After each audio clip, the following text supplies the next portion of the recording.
You undoubtedly saw the headlines today. Israel launches third day of attacks on Gaza. Chaos in the Middle East. Arab-Israeli conflict erupts. Again? Yes, again. Now, there's a reason these headlines are so familiar. Here is where Israel is. It is a tiny country, a Jewish state, right smack dab in the middle of the Arab world, surrounded on all sides by Arab nations, many of whom do not recognize Israel's right to exist. Israel was, in a sense, conceived by war. A day after it declared its independence in May 1948, it was attacked by 5 neighboring countries: Egypt, Syria, Jordan, Lebanon, and Iraq. What followed were decades of endless wars fought on and near Israeli soil. A war with Egypt in 1956, another with Egypt and Jordan and Syria in 1967, another with Egypt and Syria in 1973, one with Lebanon in 1982, and so on and so on and so on. And on top of various military entanglements with its neighbors, Israel has also been embroiled in various uprisings within its own borders among the Palestinian people. You will recall that famous handshake at the White House, right? Palestinian leader Yasser Arafat and Israeli Prime Minister Yitzhak Rabin agreeing to a declaration of principles that said the Palestinians would be allowed to govern themselves in 2 areas: in the West Bank, a swath of land along Israel's border with Jordan, and another tiny sliver of land along the Mediterranean Sea that's known as the Gaza Strip.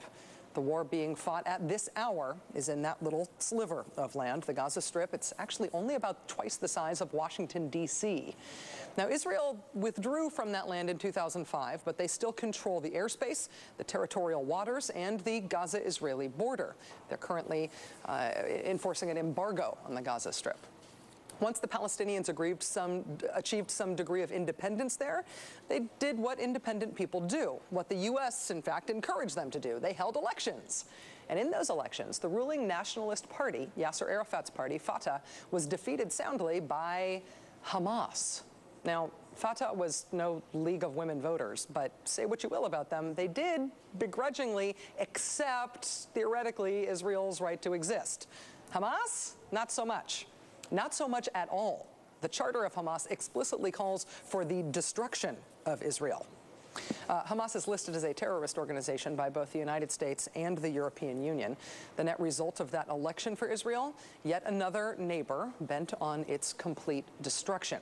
Israel says rockets and mortars lobbed from Gaza into Israel killed 9 Israeli civilians since the beginning of this year. A shaky ceasefire between Gaza and Israel that had been brokered by Egypt that expired just a little more than a week ago. On Saturday, then, there was a surprise broad daylight coordinated air assault by the Israeli military on what Israel says were military targets in Gaza. Another round of headlines that scream chaos in the Middle East. Chaos in the Middle East erupts again. More than 300 dead on the Palestinian side in the last 3 days. 3 confirmed dead so far on the Israeli side. Israel's critics decry a disproportionate response to the rocket fire. An emboldened Iranian Ayatollah Khamenei says that any Muslim who dies in defense of Gaza would be deemed a martyr. Israel's defenders decry the Hamas government's refusal to recognize Israel's right to exist and, of course, the unprovoked missile fire into southern Israel. Today, Israel's United Nations ambassador said the goal of Israel's military offensive is to, quote, destroy completely Hamas. Meanwhile, Palestinian rocket fire into Israel continued despite the massive Israeli military attack. Now, as President Bush refuses to interrupt his last vacation as president to say anything about the Middle East tinderbox he purports to focus on so intently, is there hope that our new presidential leadership in our country could make a difference there? Or is this a situation in which there will always be violence, which precludes a political solution? And without a political solution, we can't ever have anything but more violence. Do you think that our kids and their kids and their kids will inevitably read the same headlines from the Middle East that we do now and that we have for so many years? Joining us now is NBC Chief Foreign Correspondent Richard Engel. Richard, thanks for being here. Oh, so I have to sort out the Middle East. Yeah, so you've got a couple of minutes. Hit it. Exactly.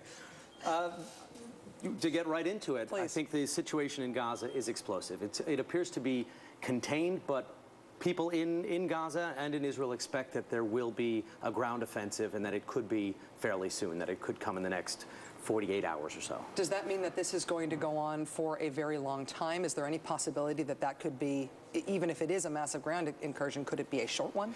Probably.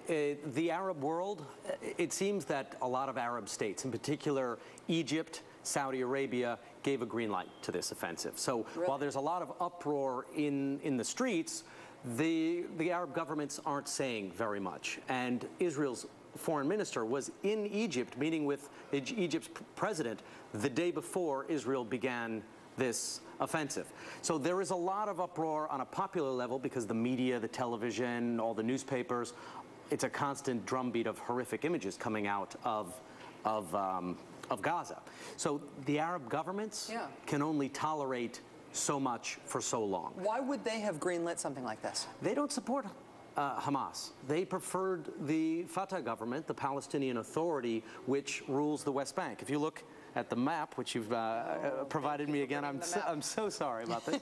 There is Hamas government there, and then in the West Bank, you have the Palestinian Authority. So two governments, two rival states in a state that isn't even connected to itself, and the moderate Arab states, so the U.S. allies, the Sunni states in general, support the government in the West Bank and not Hamas. Hamas is really close friends, have turned out to be Iran and Hezbollah and some friends in Syria, and that's about it. So the Palestinian leadership in the West Bank, which as we're seeing, as we can see on the map, is a much larger territory than the Gaza Strip, they are not on Hamas's side here. They were shooting yesterday at demonstrators, Palestinians, who were coming out in support of Hamas.